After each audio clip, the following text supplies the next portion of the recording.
Thank you everyone for coming. We'll be starting in just a minute, so if our distinguished guests could take their seats on stage with us and everyone else take a seat in the audience, that would be wonderful. Thank you very much.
We'll just start.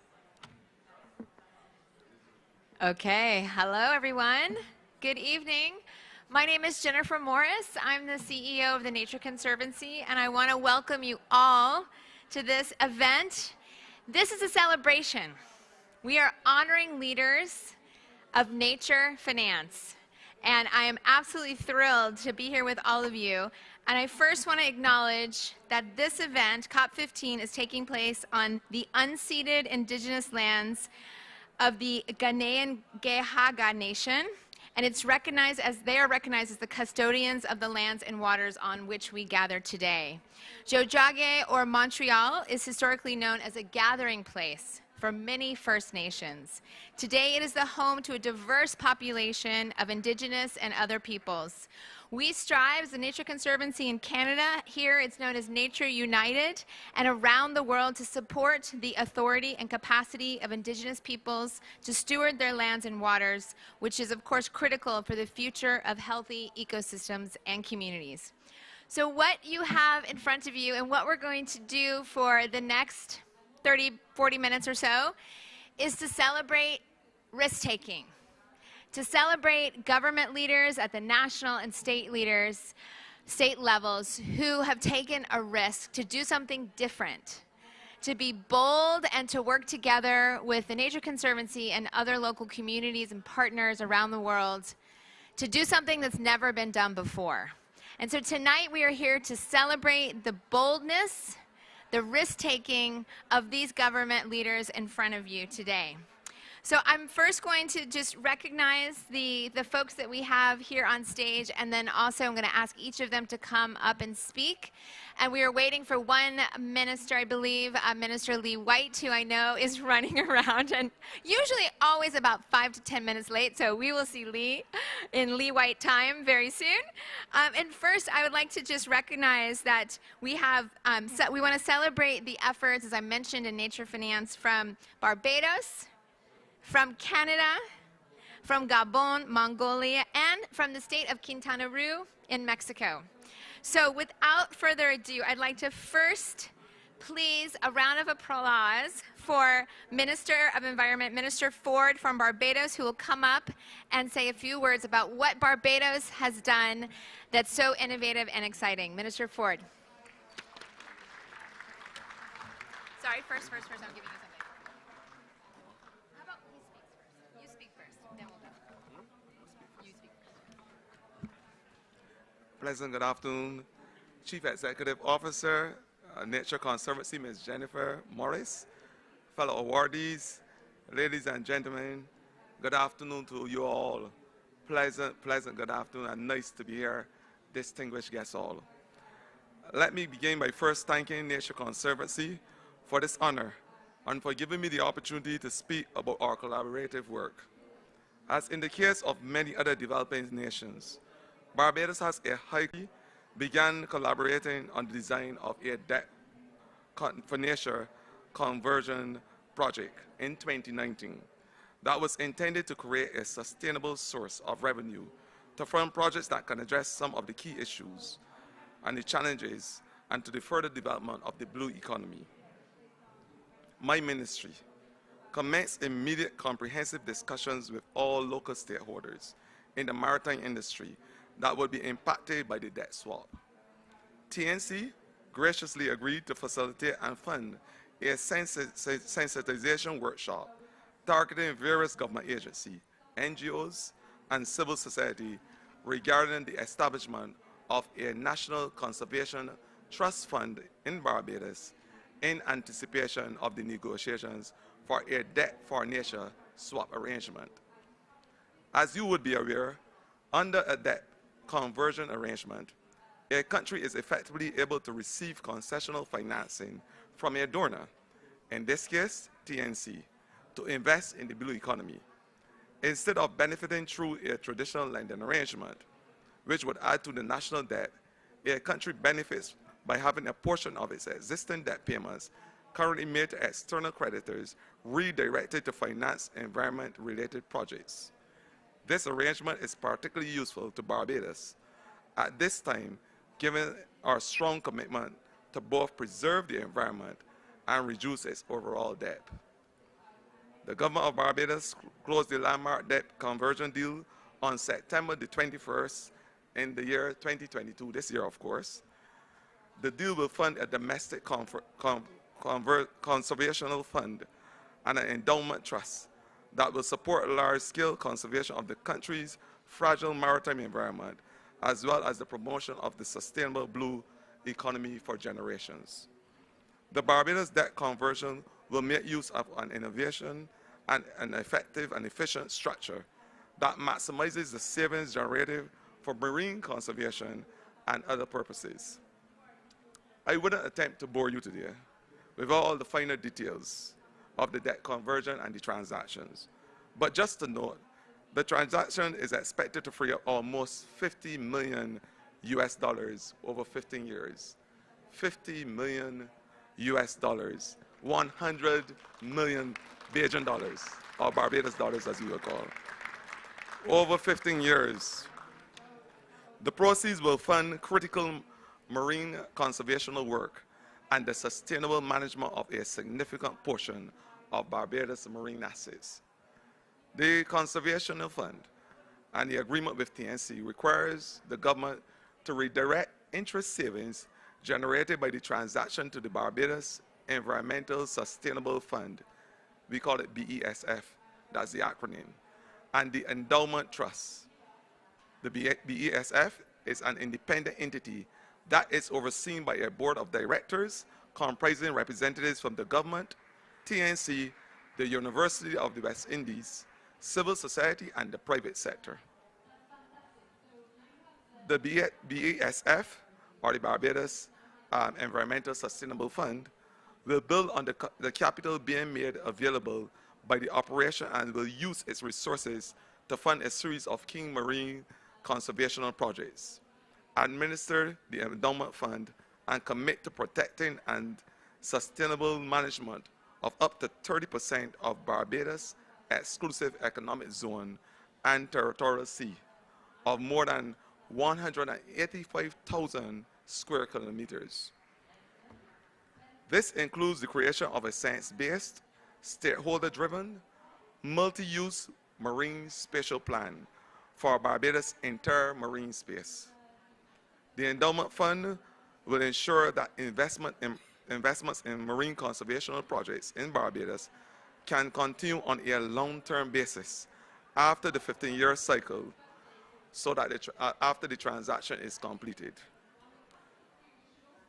The overarching goal of the Barbados Environmental Sustainable Fund will be to promote the maintenance, sustainable use, and growth of Barbados' natural capital by making grants to nonprofit organizations, community-based organizations, government agencies, and the private sector for relevant environmental and sustainable developmental projects. The eligible project and the teams and related cross-cutting elements recommended by stakeholders to be funded by the BESF include but are not limited to biodiversity conservation and management, disaster risk management, climate resilience through mitigation and adaptation, renewable and non-renewable natural resource management, including, of course, our fisheries, forestry, tourism and agriculture, marine, coastal, and terrestrial protective areas, among other things. Cross-cutting elements, of course, include financial tools, mechanisms and instruments, environmental standards and legislation, capacity building, knowledge management, resource and environmental education and stewardship, and communications, outreach, and of course, nothing happens without good public relations.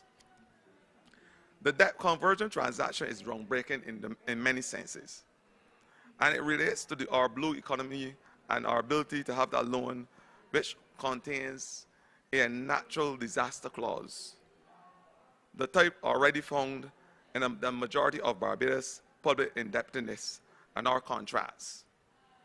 The inclusion of these pandemic clauses in the financial instruments relating to the transactions marked the first time that natural disaster clauses have been used in primary market insurance by a sovereign country. I will repeat, the inclusion of these pandemic clauses in the financial instruments relating to the transaction marks the first time that natural disaster clauses have been used in a primary market issuance by a sovereign country. This is, again, breakthrough for our country. These are the kinds of innovative transactions that lend the greatest assistance to countries reeling from the financial fallout, from the high cost of living, high debt, and of course, the climate crisis. In this regard, my Prime Minister, the Honorable Mia Amar Motley, saw the need to engage civil society, academics, and representatives of some countries to discuss the critical issues. The outcome, based on shared experiences, was the development of the 2022 Bridgetown Agenda, a small list of priority areas that are strategic, focused, and more importantly, achievable. It is a call for urgent and decisive action for the reform of the global financial architecture. The Bridgetown Agenda is a proposed three-step program for international financial institutions that, if followed, will free up much needed liquidity for vulnerable economies to not only address their immediate needs, but also provide for mitigation efforts against the climate crisis and the attainment of the Sustainable Development Goals. The first step is the immediate provision of liquidity to arrest the debt crisis. Step 2 is to expand multilateral lending to governments by US $1 trillion. And step 3, of course, is to activate the private sector savings for climate mitigation and fund reconstruction after a climate disaster through new multilateral mechanisms.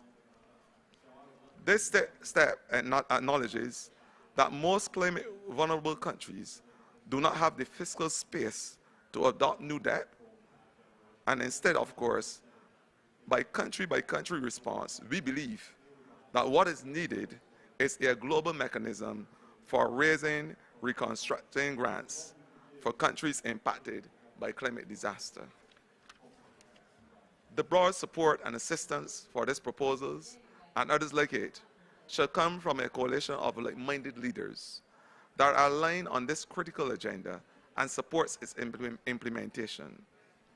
We look not only to the political leaders, but also the leaders of organizations like TNC that are willing to work with international financial institutions to craft innovative solutions for the advancement of sustainable development goals and to mitigate, of course, against the vagaries and impacts of climate change and natural disasters. In closing, no country is immune from the triple threat of climate change, biodiversity loss, and pollution. We encourage everyone to join the fight for whether small and developing states or large developed countries. The ultimate benefit of our nation is the survival of mankind. And I will give a small quote that is enshrined in me from the pupils in my constituency from a school called the Christchurch Girls' School. It goes like this: I try, I persevere. I try those great things every day. I can't get nothing done. So therefore, we will try and leave the word I can't alone.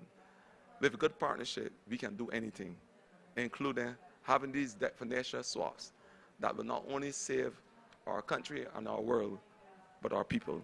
Thank you, ladies and gentlemen.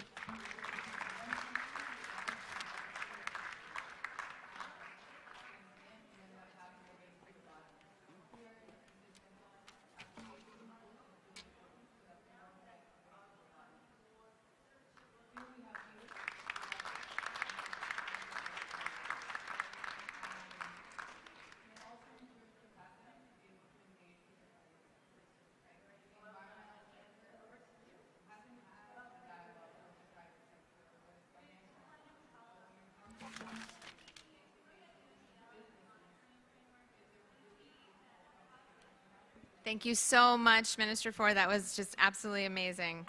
So a little bit closer to home, here in Canada, is our next honoree. And I'd like to first, before we start, to just thank you, the Government of Canada, for hosting this incredible event.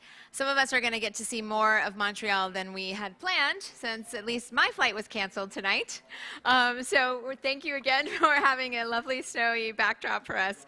So I'd like to now recognize the Director General of the Protected Areas Directorate, Nicole Cote. Thank you so much for being here, and we are celebrating the incredible work of Canada in what was a groundbreaking announcement last week. The Prime Minister announced the largest ever public investment in Indigenous-led conservation of 800 million Canadian dollars to support Indigenous communities here in the incredible country of Canada. This is what leadership looks like.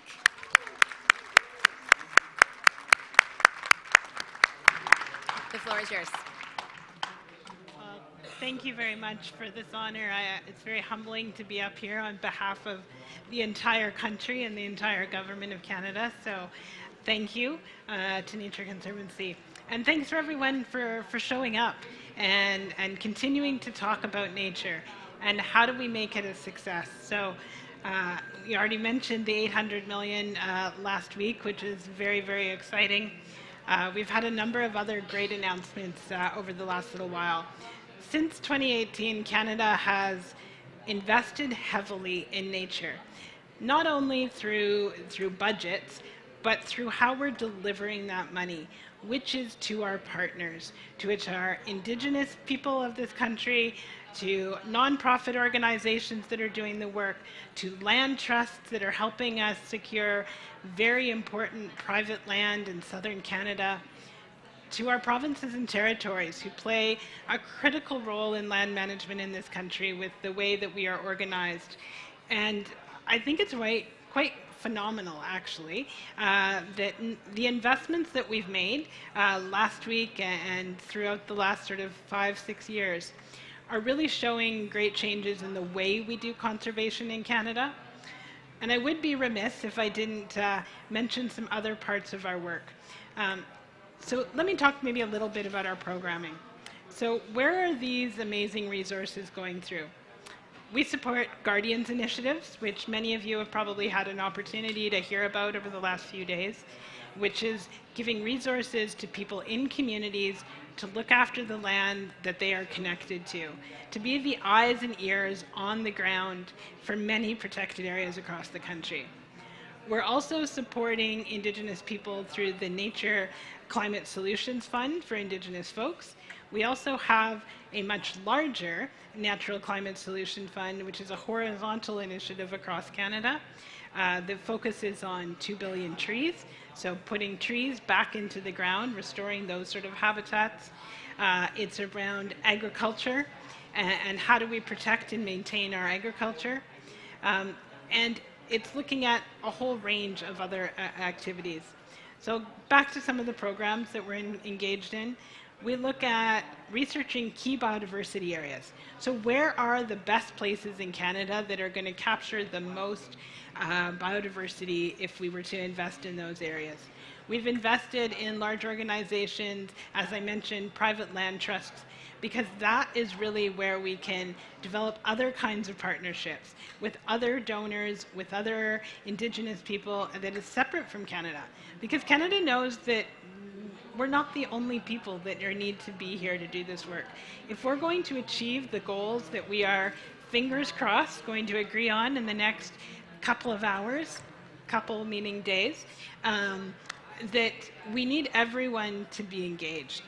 And I think we're seeing that in how we're implementing the funding here in Canada is not looking at only government programs, but how do we get this money out into communities, out into the environment where the real work is actually happening.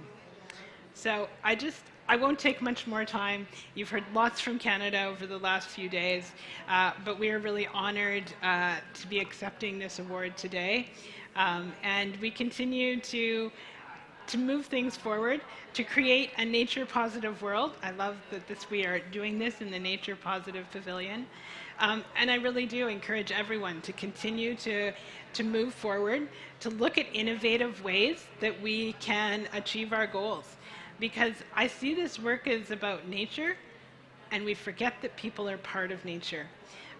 It's about the relationships with each other and with the land. And I think our Indigenous partners are teaching us that, and we need to continue to remember that in the hard times. Even when we're talking about finance, it's about the relationships and how we work with each other, how do we develop, maintain, and enhance the funding that we have for everyone here in Canada and around the world, so that there's an equitable way to move forward with sustainability and nature. So thank you very much.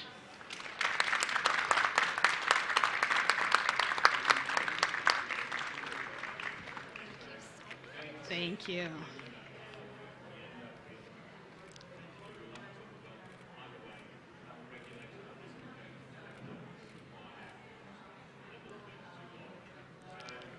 Thank you. Yeah.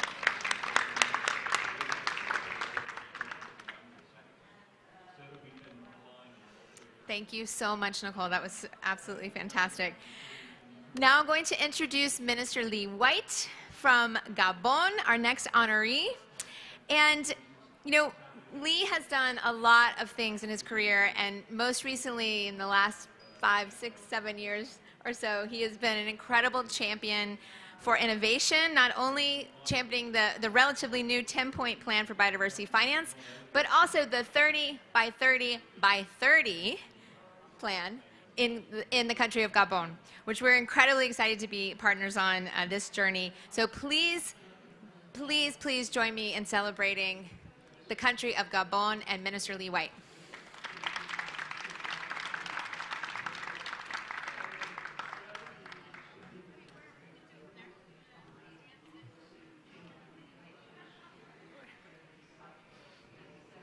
Thank you, Jen.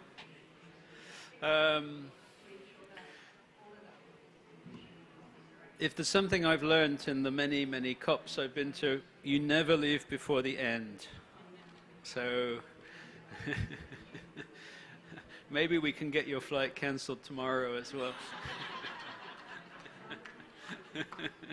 It's only in the last few hours that the actual decisions get taken. It's only just starting to heat up for us ministers. I'd like to thank Canada for putting this show on at last minute, and particularly for the snow that you laid on this morning. I would have been ashamed to have left without snow. It's a rare treat for us. Thank you. I don't think we have got a reward before. I've never had to do a sort of an acceptance speech. I will tell you a little bit about what we're doing in Gabon. Gabon is, most of you will know, Gabon is a country on the west coast of Africa, right on the equator, tucked between Cameroon and Congo and Equatorial Guinea. I'm more often in the climate negotiations where I can say to people we are the most positive country on earth for carbon. We net absorb about 100 million tons of carbon dioxide every year out of the atmosphere, correcting a little bit of the emissions from the developed and the emerging world, from the G20 world. And that is thanks to literally decades of political commitment to conservation, but I usually say sustainable development, because conservation doesn't work on its own. You have to create livelihoods for people, you have to create economies for countries. And so what we've been trying to establish in Gabon over the last few decades is a balance between sustainable exploitation and preservation. Preserve, conserve the most rich, fragile, intact ecosystems, the multiple criteria, the big equatorial ecosystems of the Congo-Ogooué Basin, where you need vast areas to have viable populations of elephants and chimps and gorillas, and actually even bigger areas if you want a population of leopards, for example, where you only have one for 20 square kilometers. So a 5,000 square kilometer park only has 250 leopards, and so you have to create corridors between parks to have viable populations. It's really thanks to political leadership, and political leadership comes from the top. It's not me, it's President Ali Bongo. It was his predecessor, President Omar Bongo. I've had the privilege to work with two presidents, one of whom created a network of 13 national parks covering 11% of Gabon, the other who created a network of 20 marine protected areas covering 27% of our EEZ. I've played a role in that alongside many other scientists. And I guess maybe the way I'll explain it to you is we think, the most carbon positive country on Earth. There are other countries like Guyana and Suriname and Congo, Brazzaville, Bhutan, maybe PNG, we're not sure about PNG, maybe Panama. There are a few carbon positive countries on this planet. There need to be many, many more if we're going to combat the dual issues of climate change and the related biodiversity crisis that we're living in. We just created 90 million tons of REDD+ credits through the UNFCCC REDD+ system, which we're struggling slightly now to I always hesitate, should I say sell, to monetize, to exchange against it's very relevant to what's happening here today, because the African countries are, particularly the African countries, but many developing countries are calling for a dedicated biodiversity fund, on the basis partly that when we created this convention 30 years ago, one of the articles in the agreement we signed with the developed nations was to create a biodiversity fund, which we never did. And with our REDD+ credits in Copenhagen, we signed a contract with the developed nations to do this process called REDD+, to try and reduce deforestation and degradation of forests. And because we decide everything by consensus in the UN, or most of the UN, it took us 6 years, from 2009 to 2015, to decide how to do REDD+, to define the Warsaw Framework and the safeguards and the methodologies and then once we had finally agreed on all of that and signed up to results-based payments in Paris, it then took most of us 3, 4, 5, 6 years to work through to do the work, to assess the carbon stocks in the forests. And you guys are talking about carbon stocks in the underwater forests now, which is very similar. It's kind of the same methods almost. But it took a long time to put that together. And as of about 1 month ago, Gabon is the proud owner of these REDD+ credits. We think of them as nature positive REDD+ credits, or biodiversity positive, because during the same crediting period as we've created the REDD+ credits, we've increased our forest elephant population by 60%, bucking the trend of all nations, poaching and losing over 3/4 of the forest elephants. And elephants, we use them. It's a slightly awkward species for me because there's a huge problem with human-elephant conflict. But it's also one of the best indicators for the health of African forest ecosystems, because they're the first species to be killed by the poachers. So we have these carbon-positive carbon credits. And we're now being told by our partners, the developed nations, well, we never actually meant to buy those credits off you. Maybe you should go to the voluntary carbon markets and see if they're interested in your credits. And so we're living through the same thing in the climate negotiations. We signed a deal which we negotiated from 2009, actually 2005 to 2015. And then when we finally do the work, we're told, oh no. We signed a deal to create the Biodiversity Fund 30 years ago, and we're still having to fight about whether or not to create the Biodiversity Fund that we actually agreed on way back when. And we all know that the Green Climate Fund is very far from being perfect, and maybe we need to be creative about how we create the Biodiversity Fund. It's probably about time I stopped talking, but the 30-30-30, which Jen got wrong, because ours is 30-30-30 by 2030, so there's 4 30s, not 3. Don't take my fresh water away. That would be remiss. Our commitment to 30% protection, the reason we're fighting to make sure that is in this new kind of biodiversity vision that we're negotiating here, our commitment to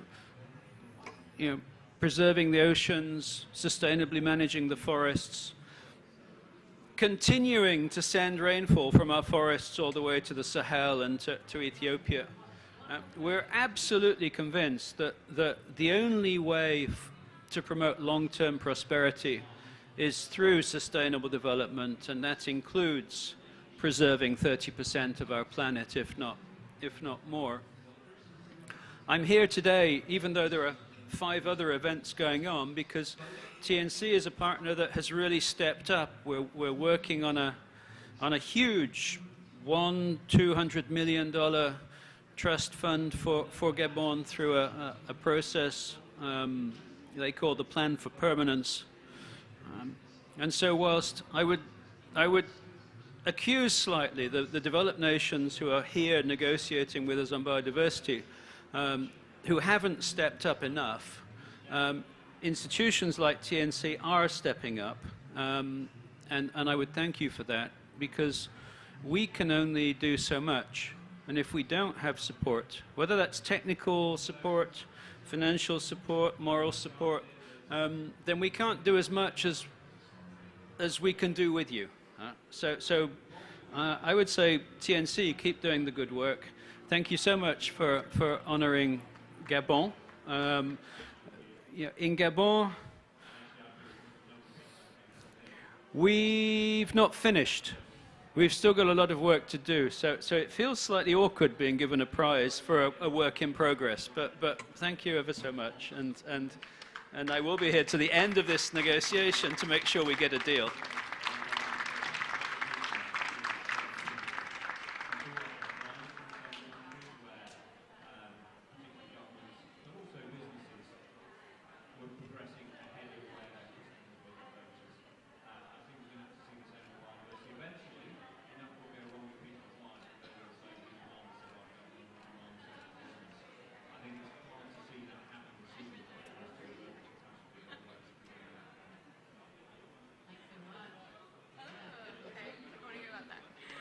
Thank you so much, Minister White. You heard the call. We all need to do more together to support leaders like Minister White in the incredible country of Gabon. So turning to the other side of the world, Mongolia. So I had the incredible fortune of being able to visit Mongolia. I'd never been to Mongolia. I was there earlier this year. And who in this room has been to Mongolia? Raise your hand. You guys, you got to get to Mongolia. It is phenomenal, absolutely fascinating place, and many people in the West have never been there, so I would encourage you all to go. So my 4th honoree is Dr. Batku, and just to say a couple words, Mongolia is also going for a 30 by 30 approach and really focused on communities and how we can ensure that nature finance can always be rooted in place and in communities. So earlier this year, we signed, when I was in Mongolia, we signed an MOU with the government of Mongolia to support a project finance for permanence approach that will support the efforts of the government of Mongolia. So please join me in celebrating Mongolia. Dr. Batku, please.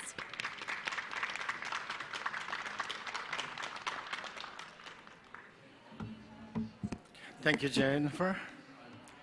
So good afternoon, Excellencies, ladies and gentlemen. Actually, I'm working as advisor to the president. I'm not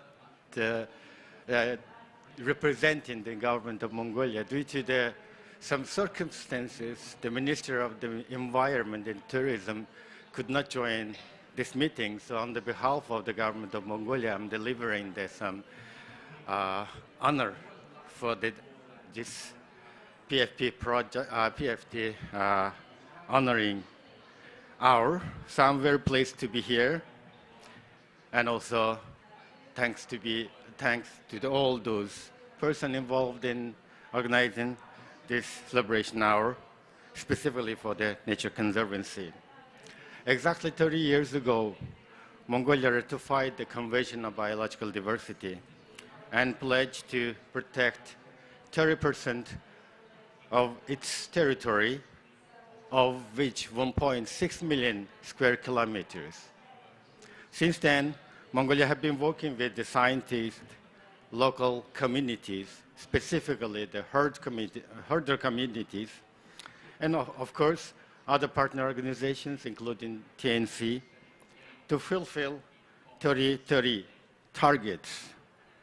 Today, we are very proud to inform you that 21% of Mongolia's territory is officially designated as the national protected area, and with additional 17% is designated as locally protected areas. Although Mongolia is one of the pioneer countries leading the pathway 30-30 goals, we are still facing challenges to reach the finishing line by 2030.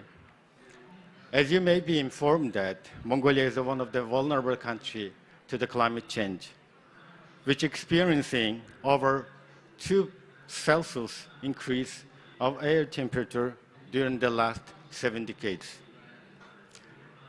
This sudden change of air temperature has led us to various environmental and social risks, including increased drought frequency, harsh winter, water scarcity, desertification, land degradation, of course, increased health risk, and inequality. The impact of climate change are too immediate and visible, not only for the ecosystem, but it's evident for everyone in Mongolia, especially those local herder communities whose livelihood are very dependent on the nature and ecosystem health. We all know that COVID-19 pandemic and current geopolitical situation have brought us unprecedented challenges that we have never imagined before. And today, Mongolia is facing challenges to balance the immense need to restructure the post-pandemic economic downturn and conservation commitments with efforts to reserve the biodiversity loss in our unique, intact transitional ecosystem and mitigate as well as adapt to climate change. Initial estimation suggests that almost $200 million required to reach 30-30 targets and billions more to achieve Mongolia's nationally determined contribution. In order to address the challenges, enable the conditions to mobilize resources for the funding gaps, Mongolia has developed Vision 2050, the country's long-term development plan, and National Sustainable Finance Roadmap 2030 through the inclusive and multi-stakeholder process. Even though that we have still challenges with the dual crisis, including biodiversity and climate change, and it calls us for urgent, ambitious, and innovative solutions.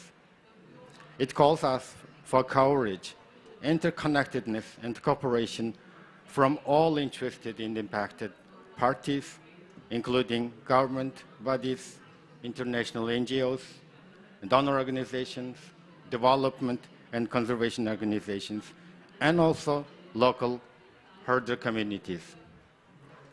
That's why I'm delighted that Mongolia is part of the Enduring Earth collaboration, and together we are pursuing PFP, tested and proven model to achieve durable protection and sustainability. We believe also PFP is the transformative, innovative, and comprehensive solution at scale, which will ensure existing communities' commitments are reality, enable conditions for future actions, secure potential additional financing opportunities, which are directed and mobilized toward Mongolia's sustainable and green development agenda. Recently adopted financing roadmap of Mongolia gives opportunity to expanding green financing in Mongolia, creating favorable policy environment for successful PFP implementation in Mongolia.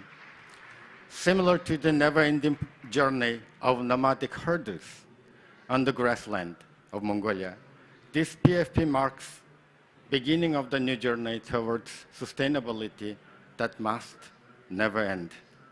I sincerely thank everyone involved and engaged in this important collaboration. Mongolia truly appreciates the cooperation and dedication. And I would like to thank the Nature Conservancy for making it happen. Tabukund Vairsa, thank you very much.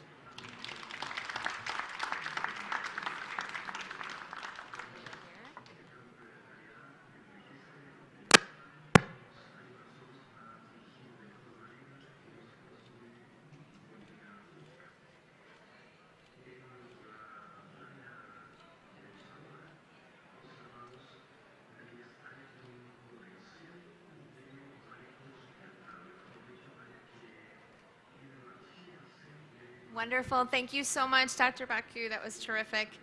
So our fifth and final honoree of this evening is Secretary Hernandez from the great state of Quintana Roo in Mexico. And this award's a little bit different in the sense that it's not a PFP we're talking about, but insurance and the role of reef insurance to quickly mobilize funding as soon as a storm hits to go and repair reefs before it's too late. So it's a really innovative product, and we're trying to scale this and replicate it around the world. So Secretary Hernandez, please.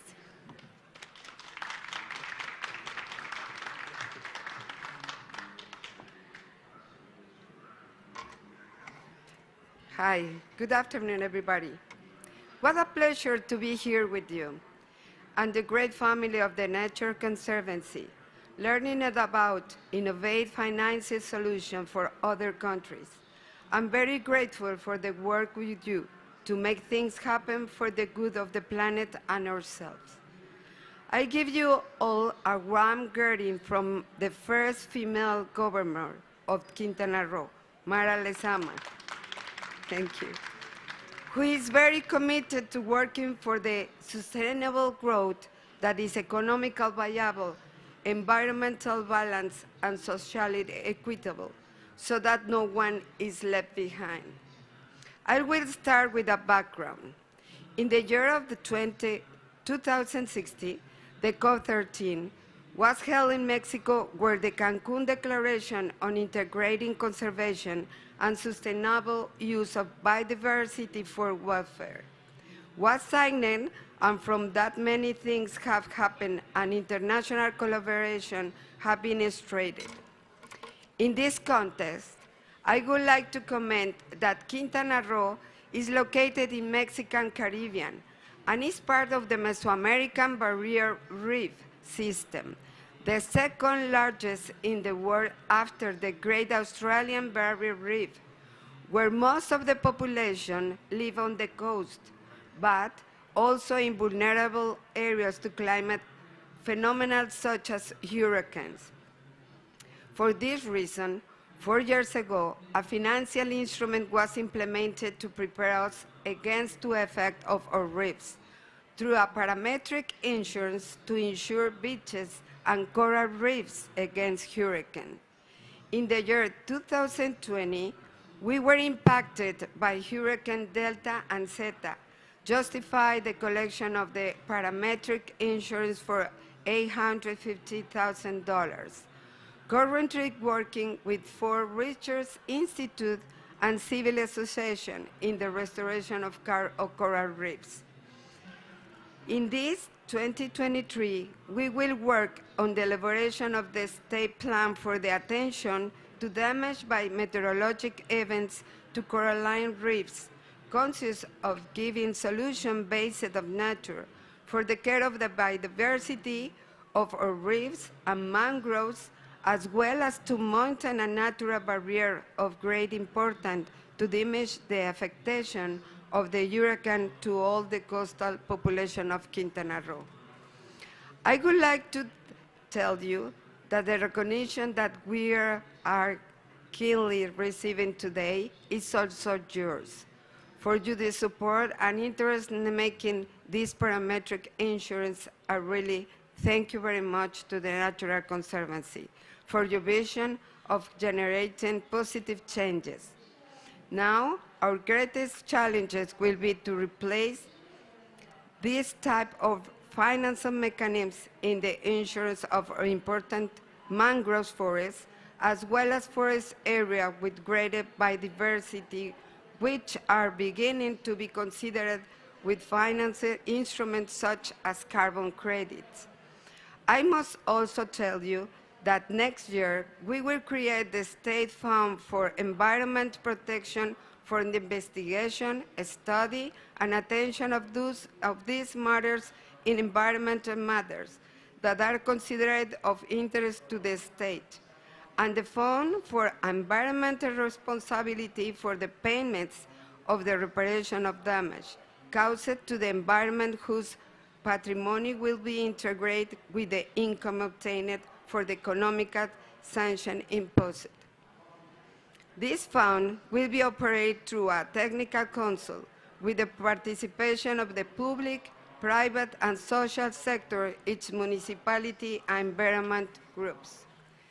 Finally, I would like to acknowledge the great work that the Nature Conservancy is doing in Mexico and the empathy and approach of Celia Pigueron. I am sure that the good news of working together will continue. And on behalf of those who have no voice or presence here, but are the main actors and beneficiaries of reefs, corals, and all the marine life that inhabits them. Thank you very much. Congratulations to all, and God bless you. Thank you. Thank you.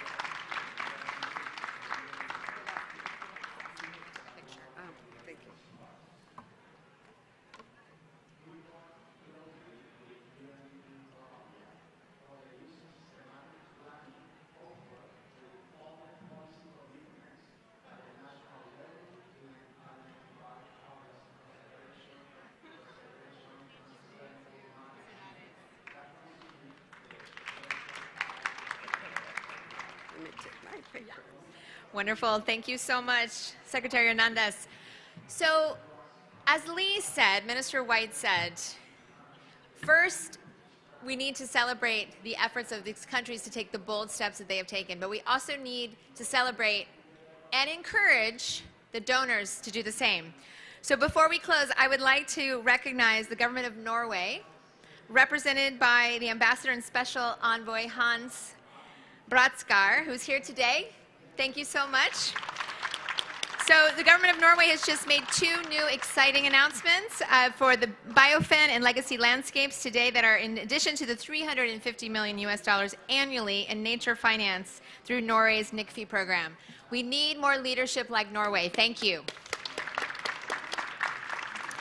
So in closing, thank you all for being here. Please go back to your countries, your communities, your governments. Push all your leaders to take the risk that we need to ensure a nature-positive future for everyone on this planet. And please join us in celebrating. We're going to have, I think, some refreshments. So please stay and enjoy, and let's get the GBF done. Thank you.